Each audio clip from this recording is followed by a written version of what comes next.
ان الحمد للہ نحمده ونستعینه ونستغفره ونعوذ باللہ من شرور انفسنا ومن سیئات اعمالنا من يهده الله فلا مضل له ومن يضلله فلا هادي له واشهد ان لا اله الا الله وحده لا شريك له واشهد ان محمدا عبده ورسوله اما بعد فان خير الحديث كتاب الله وخير الهدي هدي محمد صلى الله عليه وسلم وشر الأمور محدثاتها وكل محدثة بدعة وكل بدعة ضلالة وكل ضلالة في النار. أعوذ بالله السميع العليم من الشيطان الرجيم من همزه ونفخه ونفثه. بسم الله الرحمن الرحيم. رب اشرح لي صدري ويسر لي أمري واحلل عقدة من لساني يفقهوا قولي. بسم الله الرحمن الرحيم. ان اللہ وملائکتہ یصلون علی النبی یا ایہا الذین آمنوا صلوا علیہ وسلموا تسلیما. اللہم صل علی محمد وعلی آل محمد کما صلیت علی ابراہیم وعلی آل ابراہیم انک حمید مجید. اللہم بارک علی محمد وعلی آل محمد کما بارکت علی ابراہیم وعلی آل ابراہیم انک حمید مجید. الحمدللہ آج 23 اگست 2014 کو ہفتے کے دن قرآن کلاس نمبر 139 میں ہم سورۃ التوبہ کی آیت مبارکہ 60 نمبر اس کے کانٹیکسٹ میں اپنی اسی گفتگو کو آگے لے کر چلیں گے جس پر ہم نے پچھلی دفعہ تقریباً 73 منٹس گفتگو کی تھی، اور ہماری وہ گفتگو ہماری ویب سائٹ اہلسنتپاک.com پر ہمارے یوٹیوب اور tune.pk کے چینل انجینئر محمد علی مرزا کے تھرو اپلوڈ ہو چکی ہے، اور اس کا عنوان ہے مسئلہ نمبر 95A، زکوٰۃ اور صدقہ کی فرضیت اور اہمیت اور اس کی فضیلت. اور اس میں نے زکوٰۃ کے حوالے سے ڈیٹیل سے گفتگو کی تھی، اس کی اہمیت اور فرضیت کے اعتبار سے، اور ساتھ ہی ساتھ زکوٰۃ ادا نہ کرنے والوں پر قیامت والے دن کیا عذاب ٹوٹنے لگا ہے اور کیا اللہ تعالیٰ کی طرف سے ان پر وعید ہے قرآن و سنت کی روشنی میں، وہ میں نے بیان کی تھی. آج انشاءاللہ تعالیٰ اسی کے دوسرے حصے کو ڈسکس کریں گے، مسئلہ نمبر 95B، اور اس کا عنوان ہے زکوٰۃ و صدقہ سے متعلق جدید اور قدیم فقہی احکام و مسائل. زکوٰۃ و صدقہ سے متعلق جدید اور قدیم فقہی احکام و مسائل 17 علمی پوائنٹس کی شکل میں انشاءاللہ پیش کروں گا، اور اس میں چھوٹے چھوٹے تقریباً 70 کے قریب مسائل، فقہی احکام و مسائل اس میں کور ہو جائیں گے انشاءاللہ تعالی. بھائیو، یہ 17 جو علمی پوائنٹس ہیں یہ میں نے بڑی محنت سے تیار کیے ہیں، اور یہ الل ٹپ ایٹ رینڈم نہیں ہے، بلکہ ایک انٹلیکچوئل ترتیب کے ساتھ ہیں، تاکہ زکوٰۃ کے فقہی احکام و مسائل لوگوں کو سمجھ آ جائیں، کیونکہ یہ مشکل ترین ٹاپکس میں سے ہے آج کل کے دور کے اعتبار سے. کتابیں بھی اس طرح اویلیبل نہیں ہیں، تقاریر میں بھی لوگ کئی ایک موضوعات ہیں جن پر ہاتھ نہیں ڈالتے، کیونکہ لوگوں کی روٹی روزی ان چیزوں کے ساتھ وابستہ ہے، اس لیے وہ بیان نہیں کرتے. وہ آپ کو آج انشاءاللہ تعالی اندازہ بھی ہو جائے گا. بھائیو، آج کی گفتگو میں جتنی آیات آئیں گی میں انشاءاللہ ان کے مکمل ریفرنسز بھی دے دوں گا، اور جتنی احادیث آئیں گی ان کے مکمل ریفرنسز، اور جو کرٹیکل احادیث ہوں گی انشاءاللہ ان کے نمبرز علماء حرمین، بیروت اور دارالسلام کی انٹرنیشنل نمبرنگ کے مطابق بتا دوں گا، جس کے مطابق پوری دنیا کے اندر عربی سافٹ ویئرز بنتے ہیں اور عربی کتب شائع ہوتی ہیں. پھر بھی اگر کسی کی کوئی کیوری ہو تو لیکچر کے اینڈ پہ مجھ سے سوال کیا جا سکتا ہے، یا بعد میں بھی. میرا ای میل ایڈریس ہے mirza_95@yahoo.com، اس پہ بھی مجھ سے سوال کیا جا سکتا ہے. بھائیو، آج کا لیکچر انشاءاللہ ایک ویڈیو بک بن جائے گا زکوٰۃ کے فقہی احکام و مسائل کے اعتبار سے، اور یہ لیکچر بھی منکرین حدیث کے لیے بہت بڑا لمحہ فکریہ ہے. کیوں؟ اس لیے کہ قرآن پاک میں اللہ تبارک و تعالیٰ نے سورۃ التوبہ کی آیت نمبر 60 میں زکوٰۃ کا اس کو کس طریقے سے تقسیم کرنا ہے، مصارف کیا ہیں زکوٰۃ کے، وہ بیان کیے ہیں. لیکن نہ تو زکوٰۃ کا نصاب آیا ہے کہ کس پہ زکوٰۃ فرض ہوگی، اور نہ ہی اس کی ڈیٹیل آئی ہے کہ کتنے % زکوٰۃ دینی ہے. اس کے بغیر تو آپ زکوٰۃ دے ہی نہیں سکتے. تو اس کا سورس پھر ہمارے پاس اسی کتاب اللہ نے ہمیں گائیڈ کیا ہے سنت کی طرف. من یطع الرسول فقد اطاع اللہ, جس نے رسول اللہ صلی اللہ علیہ وسلم کی اطاعت کی اس نے گویا اللہ کی اطاعت کی. سورۃ النساء آیت نمبر 80. تو زکوٰۃ کے جتنے فقہی احکام و مسائل ہیں الحمدللہ یہ صحیح الاسناد احادیث سے ثابت ہیں اور اکثریت پر اجماع امت ہے. اور جب اجماع امت کسی مسئلے پر ہو تو اس سے کتاب و سنت سے دلیل کی ضرورت نہیں رہتی, کیونکہ اجماع خود بہت بڑی دلیل ہے. اس قرآن پاک کی واحد اتھینٹسٹی اجماع امت ہی تو ہے کہ امت نے عملی تواتر کے ساتھ اس کتاب کو نقل کیا ہے. اجماع کے حوالے سے میری ایکسکلوسیو گفتگو ہے مسئلہ نمبر 31 کے نام سے, 40 منٹ کی گفتگو. اس میں میں نے اجماع کی حجیت اور اس کی 17 مثالیں بھی بیان کی ہیں. میں نمونے کے طور پر 2 احادیث بیان کر دیتا ہوں جو میں نے اس میں بھی بیان کی. پہلی حدیث موقوفاً امیر المؤمنین سیدنا عمر ابن خطاب رضی اللہ تعالیٰ عنہ کا مبارک قول ہے. المصنف ابن ابی شیبہ میں انٹرنیشنل نمبرنگ کے مطابق کتاب البیوع چیپٹر میں 22,990. انہوں نے کوفے کے قاضی شریح کو خط لکھا کہ جب بھی تجھے کوئی مسئلہ آئے تو سب سے پہلے کتاب اللہ میں اسے تلاش کر, اگر کتاب اللہ میں نہ پائے تو پھر سنت رسول صلی اللہ علیہ وسلم میں اسے تلاش کر, اگر سنت میں بھی نہ پائے تو پھر امت کے اجماع میں دیکھو کہ امت کس چیز کو ایکسیپٹ کیے ہوئے ہے, اور اگر اجماع میں بھی نہ پاؤ تو پھر تم اجتہاد کر سکتے ہو, اور اگر نہ کرو تو تب بھی درست ہے اجتہاد. تو یہ بنیادی طور پہ 4 چیزیں ہیں, کتاب اللہ, سنت اور اجماع. یہ مین ایبسولوٹ 3 دلائل ہیں, اور چوتھی چیز جو ہے اجتہاد, وہ ایبسولوٹ نہیں ہے, ریلیٹیو ہے, اس میں اختلاف ہو سکتا ہے. آپ کو بھی حق ہے اختلاف کرنے کا, مجھے بھی. پوری امت کے لیے اجتہاد کا دروازہ قیامت تک کے لیے کھلا ہے, کتاب و سنت کے دلائل کی روشنی میں, اپنی ذاتی رائے کی روشنی میں نہیں.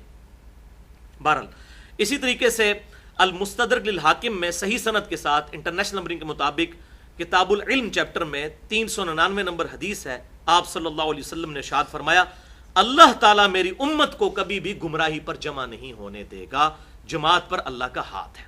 یہ اکثر جو ہماری یہ مختلف جماعتیں اور پارٹیاں یہ حدیث پیش کر رہی ہوتی ہیں, جماعت پہ اللہ کا ہاتھ ہے, تو وہ اپنی جماعت بتا رہے ہوتے ہیں. اس جماعت سے مراد اجماع امت ہے. یہ پارٹیاں بازیاں نہیں ہیں جو یہ جعلی قسم کی پارٹیاں بنا کے, اور سیاسی پارٹیاں اور مذہبی پارٹیاں اور ان کے امیر بنائے ہوئے ہیں, یہ جماعت مراد نہیں. اس سے مراد ہے امت کی مین سٹریم, اجماع امت. میری امت کبھی گمراہی پر جمع نہیں ہوگی, جماعت پہ اللہ کا ہاتھ ہے. تو اس جماعت سے مراد ہے امت کی پوری اجماعی جو تھاٹ ہے, اس کو اجماع کہا گیا. اس پہ اللہ تعالیٰ اس امت کی حفاظت کرے گا.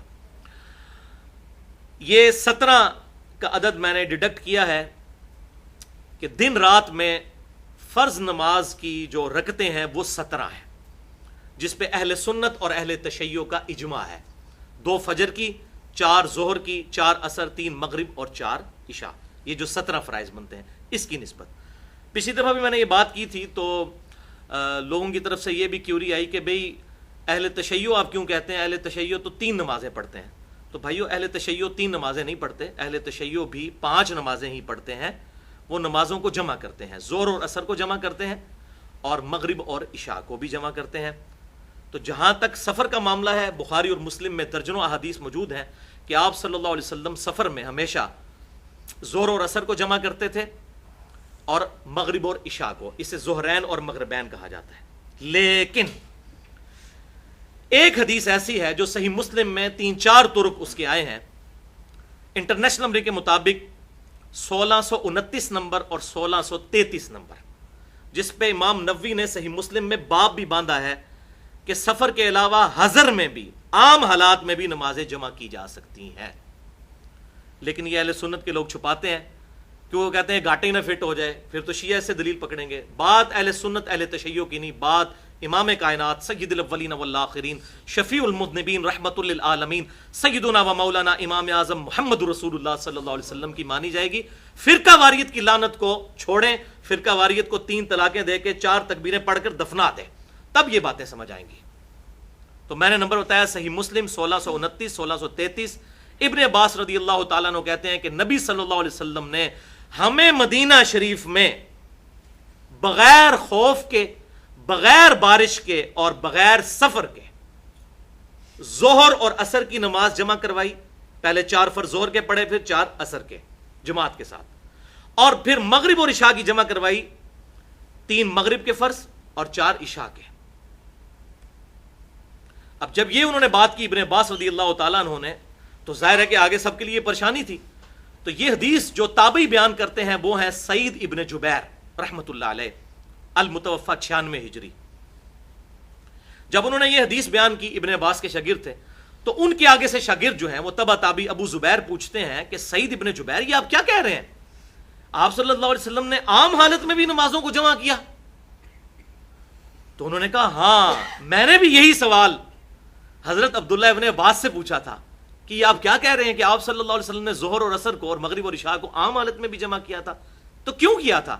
تو حضرت عبداللہ ابن عباس رضی اللہ تعالی عنہ نے فرمایا آپ صلی اللہ علیہ وسلم نے یہ اس لیے کیا تھا تاکہ امت کے لیے نمازوں کے معاملے میں کوئی تکلیف نہ باقی رہے، آسانی پیدا ہو جائے۔ حریص علیکم بالمؤمنین رؤوف الرحیم، اللہ کے محبوب صلی اللہ علیہ وسلم مومنین کی جانوں سے بڑھ کر ان پر رحم فرمانے والے ہیں۔ لیکن مولویوں نے یہ فیسلٹی ہم سے چھین لی اور اسے شیعہ سنی کا مسئلہ بنا دیا۔ ہاں یہ بات درست ہے، اس کی روٹین نہ بنائی جائے، کبھی کبھار کوئی جمع کرتا ہے، روٹین بھی اگر کوئی بنائے اس پہ فتویٰ کوئی نہیں لگے گا۔ ایون اہل تشیع کی کتابوں میں بھی یہ لکھا ہوا ہے کہ افضل یہی ہے کہ 5 نمازیں الگ الگ وقت میں پڑھی جائیں، یہ صرف جائز ہے، ہم بھی یہی کہتے ہیں، افضلیت یہی ہے کہ 5 نمازیں الگ الگ وقت میں پڑھی جائیں۔ لیکن اگر کوئی ان کو جمع کر لیتا ہے، فجر کو الگ پڑھتا ہے، ظہر و عصر کو جمع کرتا ہے اور مغرب اور عشاء کو، تو یہ بالکل اہل سنت اور اہل تشیع کا اس پر بھی اجماع ہے۔ یہ میں نے اس حوالے سے کلیئر کر دیا کیونکہ یہ کافی سارے اس پہ کامنٹس لوگوں کے آ رہے تھے، میں نے کہا کہ اسے شروع میں ہی میں کلیئر کر دوں۔ اب اللہ کا نام لے کر 17 علمی پوائنٹس ہم شروع کرتے ہیں۔ ایک دفعہ دروشی پڑھ لیجئے۔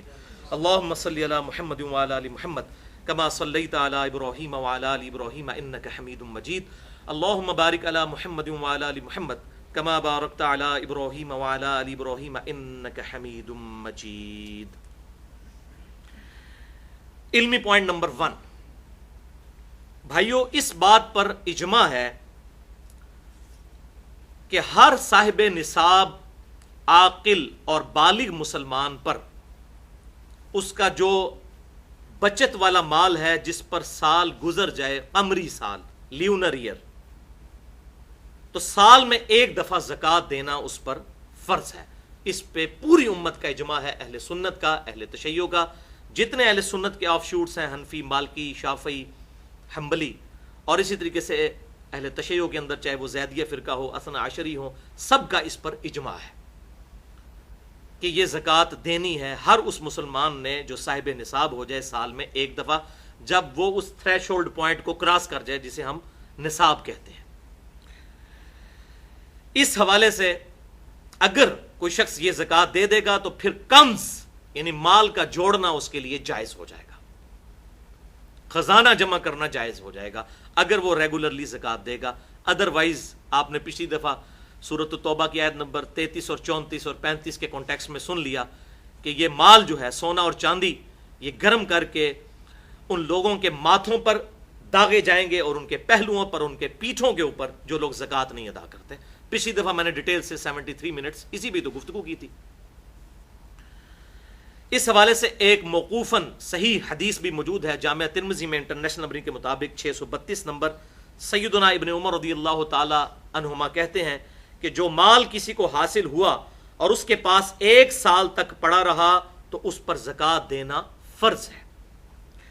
امام ترمذی رحمۃ اللہ علیہ نے پھر اس کے ساتھ اہل علم کے کامنٹس بھی نقل کیے ہیں اس حوالے سے کہ اگر سال گزر گیا، سال گزرنے سے جسٹ تھوڑی دیر پہلے اگر اس صاحب نصاب کے مال میں کوئی اور مال ایڈ ہو گیا تو کیا صرف سال گزرنے والے مال پر زکوٰۃ دے گا یا پورے مال پر دے گا؟ تو انہوں نے کہا کہ اکثر اہل علم کا اس پر اتفاق ہے کہ پورے ہی مال پر وہ زکوٰۃ دے گا، کیونکہ صاحب نصاب وہ پہلے ہی ہو چکا تھا۔ اگر وہ 12 مہینے چاند کے اعتبار سے، قمری اعتبار سے پورا ہونے سے پہلے اگر 10ویں مہینے اسے اور رقم مل گئی تو اس کے اندر ایڈ ہو گئی تو پوری کی وہ زکوٰۃ نکالے گا۔ اب رہا یہ مسئلہ کہ رمضان مبارک میں زکوٰۃ دینی چاہیے یا رمضان کے علاوہ بھی دے سکتے ہیں، تو اس میں رمضان کی کوئی قید نہیں، رمضان کے علاوہ بھی آپ زکوٰۃ دے سکتے ہیں، جب بھی آپ کا لیونر ایئر پورا ہوگا آپ اس کے مطابق زکوٰۃ دیں گے۔ لیکن یہ بات صحیح ہے کہ صحیح بخاری اور مسلم کی متفق علیہ حدیث ہے، بخاری میں 1904, مسلم میں 2707 کہ امام کائنات صلی اللہ علیہ وسلم نے فرمایا کہ رمضان المبارک میں اللہ تعالیٰ اعمال کے ثواب کو 10 سے لے کر 700 گنا تک بڑھا دیتا ہے. چونکہ رمضان میں ثواب اعمال کا بڑھ جاتا ہے 700 گنا تک، اور اللہ چاہے تو کسی کے لیے اس سے بھی زیادہ بڑھا دے. لہٰذا بہتر یہی ہے کہ رمضان المبارک میں زکوٰۃ نکالی جائے. چوپڑیاں نالے دو دو، ٹھیک ہے. جیسا کہ عمرے کے بارے میں صحیح بخاری اور مسلم میں حدیث موجود ہے متفق علیہ کہ آپ صلی اللہ علیہ وسلم نے فرمایا جس نے رمضان المبارک میں عمرہ کیا گویا اس نے حج کیا. اور مسلم کے ایک طرق میں آتا ہے اور ابو داؤد کے ایک طرق میں کہ گویا اس نے میرے ساتھ حج کیا جس نے رمضان المبارک کا عمرہ کیا. تو اسی طریقے سے پریفریبل یہی ہے. اور ویسے بھی حساب رکھنا آسان ہو جائے گا قمری سالوں کا، کیونکہ ہم تو جو ہے وہ شمسی سالوں کے اعتبار سے چل رہے ہوتے ہیں، تو لیونر ایئر کے مطابق ہم نہیں چل رہے ہوتے، ہم سولر ایئر کے مطابق چلتے ہیں. تو اگر یہ لیونر ایئر کا حساب رکھنا ہے تو رمضان میں ثواب بھی زیادہ اور حساب رکھنا بھی آسان ہو جائے گا انشاءاللہ تعالی. اچھا بھائیو، اس بات پر بھی اجماع ہے کہ کوئی شخص اپنی زکوٰۃ پیشگی بھی نکال سکتا ہے، یعنی اگلے سال کی پہلے ہی نکال لے، اپنے پاس حساب کتاب نوٹ کر لے. اسی طریقے سے وہ ڈیلے کر کے بھی نکال سکتا ہے، اور اسی طریقے سے پر منتھ ڈیوائڈ کر کے بھی نکال سکتا ہے. اگر سال بعد اس کی سپوز 40,000 بن رہی ہے تو 12 مہینوں پر ڈیوائڈ کر کے ایک تنخواہ دار آدمی تھوڑے تھوڑے پیسے نکال کے اپنی زکوٰۃ دیتا رہتا ہے، تو یہ بھی جائز ہے. اس پر اجماع موجود ہے.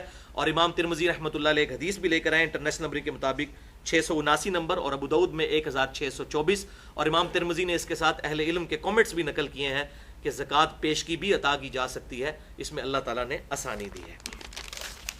علمی پوائنٹ نمبر 2، اجماع کی روشنی میں اور صحیح الاسناد احادیث کی روشنی میں کن کن چیزوں پر زکوٰۃ واجب ہے، ان کا نصاب کیا ہے، اور کتنی زکوٰۃ نکالنی ہے. یہ تینوں چیزیں یہ انشاءاللہ اب ہم اس علمی پوائنٹ نمبر 2 میں سننے کی سعادت حاصل کریں گے.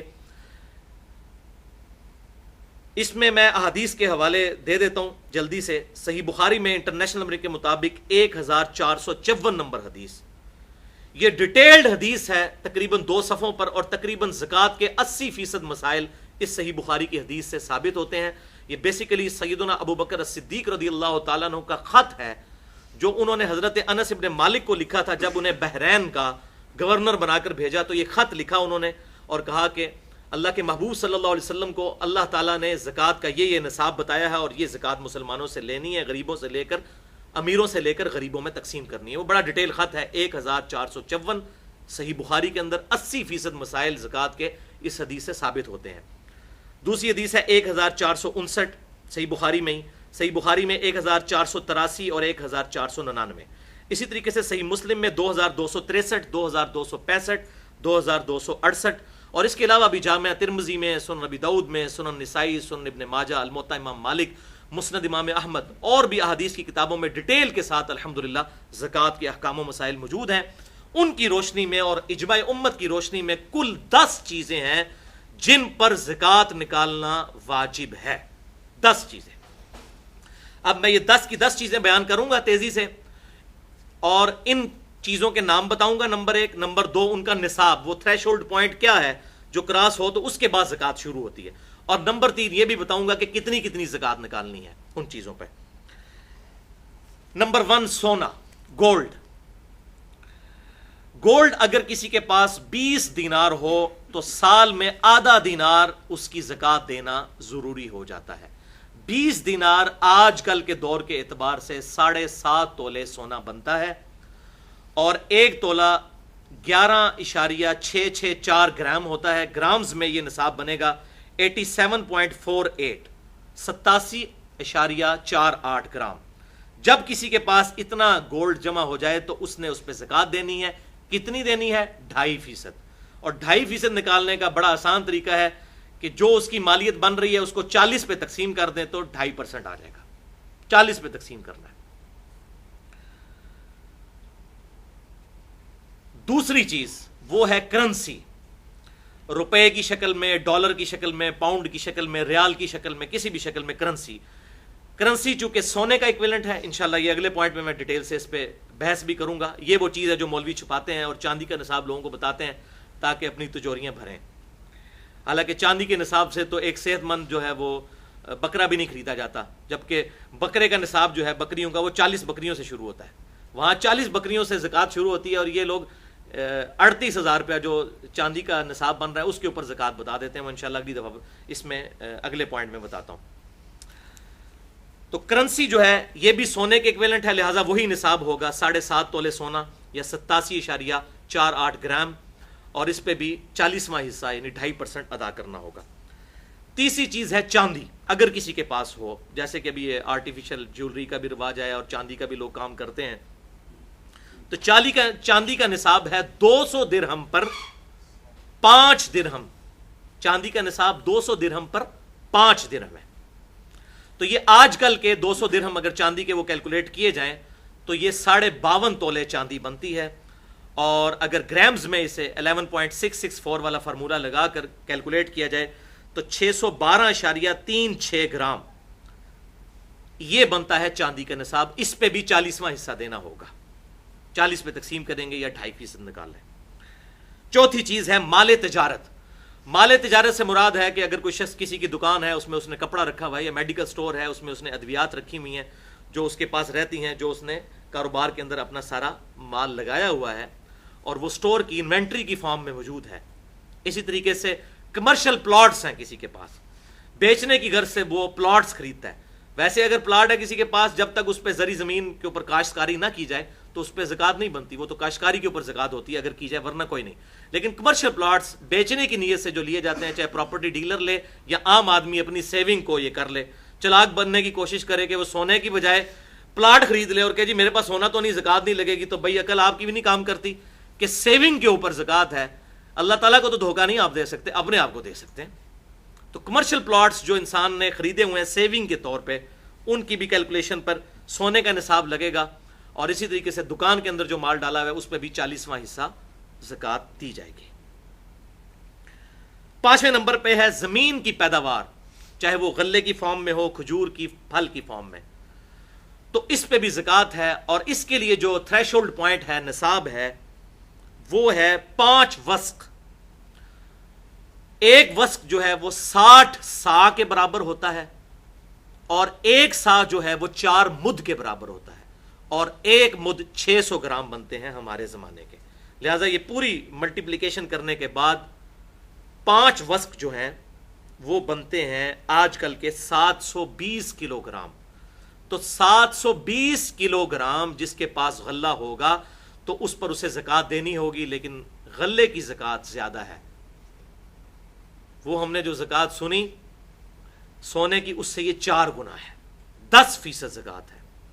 اور وہ اس صورت میں 10% ہے، اسے عشر بھی کہتے ہیں، کہ اگر زمین کی پیداوار کو جو پانی ہے وہ بارانی ہو، زمین اس کی یعنی نیچرل اریگیشن ہو، بارش کے ذریعے یا نہر کے ذریعے پانی اس کو لگتا ہو، جس پہ اس کا اپنا خرچہ کوئی نہ آتا ہو، تو پھر عشر دیں گے 10واں حصہ، 100 میں 10 روپے. تو یہ 720 جو ہے اس کو آپ ڈیوائیڈ کر لیں 10 کے اوپر، تو یہ 72 kg اس میں سے زکوٰۃ نکالنی ہوگی.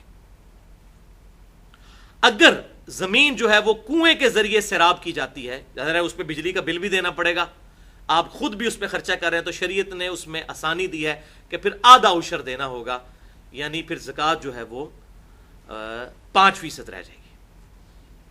اس طرح 10%، اس طرح 5%. چھٹی چیز ہے شہد. شہد پہ بھی عشر ہے جس طرح کے غلے کے اوپر ہے، لیکن وہ اس کا تھریش ہولڈ پوائنٹ ہے 10 مشکیزے. اگر شہد ہو تو اس میں سے 1 مشکیزہ اللہ کی راہ میں خرچ کرنا ہوگا. یہ تو خیر مطلب یوزل اس طرح استعمال نہیں ہوتی ہیں آج کل چیزیں. 7ویں چیز ہے اونٹ. اونٹ کا نصاب جو ہے وہ صحیح بخاری اور مسلم کے اندر آیا ہے، اور بخاری کی اس ڈیٹیل حدیث میں 1454 نمبر کہ 5 سے کم اونٹوں کے اوپر زکوٰۃ نہیں ہے. 5 اونٹ جس کے پاس ہوں گے تو اس کی زکوٰۃ شروع ہو جائے گی. 5 سے لے کر 24 اونٹوں تک ایک ہی زکوٰۃ نکالنی ہوگی، اور وہ کیا نکالنی ہوگی؟ ایک بکری دینی ہوگی، نارمل بکری ایک، یہ زکوٰۃ بنے گی. لیکن جیسے ہی 25 اونٹ ہوں گے تو 25 سے لے کر 35 تک اگر یہ اونٹ پہنچ جاتے ہیں تو پھر آپ کو یہ 35 اونٹوں کے اوپر 1 سال کی اونٹنی جو ہے یہ زکوٰۃ کے طور پر نکالنی ہوگی. اور اس پہ بھی اجماع ہے کہ اس کے بدلے سونا یا کرنسی بھی دی جا سکتی ہے اس کی ویلیو کیلکولیٹ کر کے.